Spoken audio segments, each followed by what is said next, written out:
안녕하세요. 제임스 컨설팅 박정근입니다. 지방세법 106조에 보면 일단 사회경제적 목적에 따라서 세율을 달리 적용하고 또 그렇게 해서 조세 부담을 좀 다르게 적용하기 위해서 토지를 세 개의 과세 대상으로 분류를 하고 있습니다. 그래서 종합합산 과세 대상, 그다음에 별도 합산 과세 대상, 분류과세 대상으로 이렇게 세 개의 과세 대상으로 분류를 하고 있고요.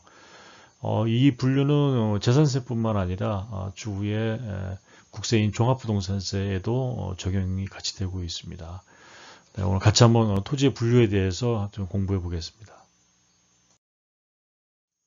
네, 그럼 먼저 지방세법 106조에 나와 있는 과세 대상의 구분을 먼저 크게 한번 분류해서 한번 보겠습니다. 첫 번째가 이제 분리과세입니다. 분리과세는 이렇게 0.07%의 저율 분리과세, 그 다음에 0.2%의 저율, 그 다음에 또 4%의 고율, 이렇게 분리과세가 세 가지가 있습니다. 저희 분리과세 대상은 0.07%의 저율, 아주 그 저렴한 재산세만 내는 것은 일단 농지, 그 다음에 기준면적 이내의 목장용지, 또 기준면적 이내의 특정한 임야, 이 세 가지는 0.07%의 아주 저율이고요. 또 0.2%의 저율을 내는 분리과세는 공장용지입니다. 공장용지인데 기준면적 이내고요. 읍면, 그 다음에 산업단지나 공업지역에 속해 있어야 되고요. 또 공익목적의 토지도 0.2%의 저율 분리과세가 적용이 됩니다. 단 이렇게 아주 저렴한 저율의 분리과세도 있는 반면에 고율의 분리과세도 있습니다. 굳이 분리한다는 뜻인 거죠. 꼭 저율은 아니라는 뜻입니다. 그래서 골프장용 토지, 그 다음에 고급 오락장용 토지, 뭐 도박장이나 특수목욕장 이런 경우의 토지에는 4%의 고율입니다. 그래서 만약 이런 거는 나중에 실제 종부세도 내지 않습니다. 왜냐하면 이렇게 고율로 재산세를 과세하기 때문에 따로 종부세가 과세되지 않고요. 그 다음에 이제 별도 합산 과세 대상입니다. 이거는 뭐 보통 이제 영업용 토지로 보시면 되겠습니다. 그래서 영업용 건축물의 부속 토지, 기준 면적 이내인 경우만 그렇습니다. 그래서 용도 지역별로 기준 면적의 배수가 좀 차이가 있고요. 또 시의 산단이나 공업지역 외의 공장용지, 산단이나 시에 있는 산업단지나 공업지역 외의 공장용지, 그 다음에 차고지, 그 다음에 자동차 운전 학원용 토지, 이런 영업용, 영업 목적의 토지들은 별도 합산 토지입니다. 그 다음에 이제 마지막으로 종합합산인데, 종합합산은 나대지나 잡종지 같은 비사업용 토지로 보시면 되겠고요. 또 여기 각각 그 기준 면적을 초과하는 토지들, 기준 면적 이내만 이렇게 과세를 분리과세라든지 별도 합산을 적용해 주고요. 기준 면적을 초과하는 토지는 종합합산에 별도로 합산이 되는 겁니다. 네, 농지의 저율 분리과세는 기준 면적이라는 말이 없었습니다. 근데 이제 목장용지는 기준 면적이 있습니다. 그래서 그 기준 면적에 들어갈 때만 분리과세를 해주는데요. 요 기준 면적도 뭐 그 소유가 개인이든 법인이든 도시지역 밖에 있으면 그 기준 면적 이내만 분리과세입니다. 도시지역 밖에 있으면. 근데 이제 도시지역 안에도 이제 녹지지역이나 개발 제한 구역인 경우에 만약에 89년 12월 30일 이전부터 소유를 했다.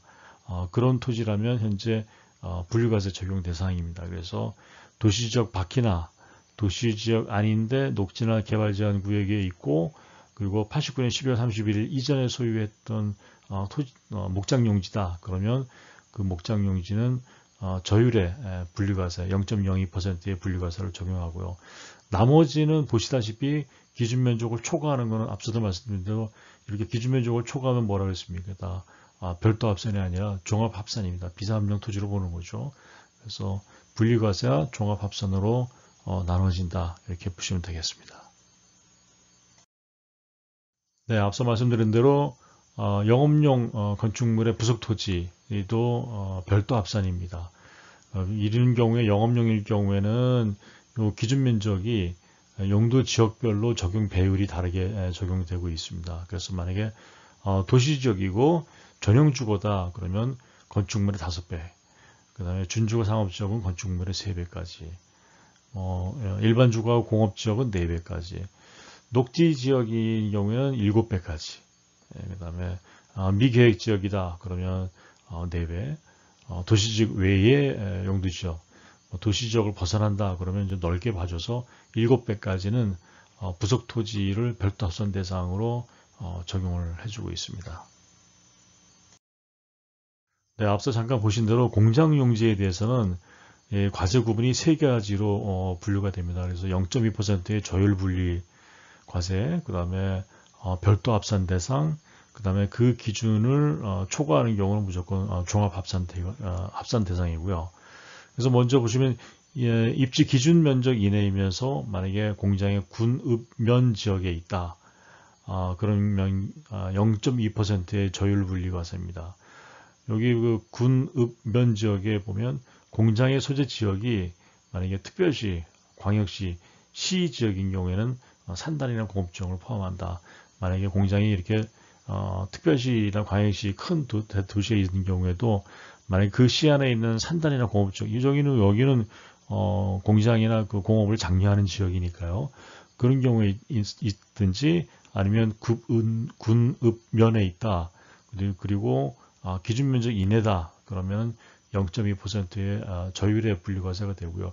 기타 지역에서 만약에 기준 면적 이내다. 그러면은 별도 합산입니다.